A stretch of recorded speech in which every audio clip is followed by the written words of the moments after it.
সাদ ভাই আমাকে একটু আম দিবা? না, তোমাকে আমি কেন দিব? আমার আব্বু আনছে আমার জন্য। হুজুর, সাদ ভাই থেকে আমি একটু আম চেয়েছিলাম, সে কি আমাকে বলো, দেয়নি। সাদ তোমাকে আম দেয়নি? আচ্ছা ঠিক আছে, জি না। সাদকে ডাকো। কি সাদ, জিহাদ তোমার কাছে একটা আম চেয়েছে, তুমি জিহাদকে বলে আম দাওনি?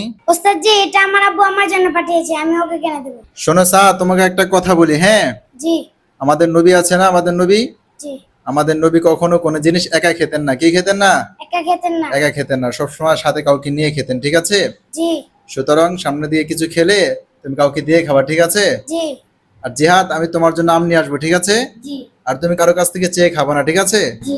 আল্লাহর কাছ থেকে চেয়ে খাবা। কার কাছ থেকে? আল্লাহর কাছ থেকে। কোনো কিছু খাইলে কার কাছ থেকে চেয়ে খাবা? আল্লাহর কাছ থেকে। আল্লাহর কাছ থেকে চেয়ে খাবা, ঠিক আছে? সম্মানিত ভিউয়ার্স, আমরা এই ভিডিও থেকে দুটি শিক্ষা পেলাম। একটি হচ্ছে কোনো কিছু খেলে কাউকে সাথে নিয়ে খাওয়া, আর কারো কাছে চাইলে একমাত্র আল্লাহর কাছে চাওয়া। সুতরাং আমরা কোনো কিছু খেলে কাউকে সাথে নিয়ে খাবো, আর কারো কাছে চাইলে একমাত্র আল্লাহর কাছেই চাবো।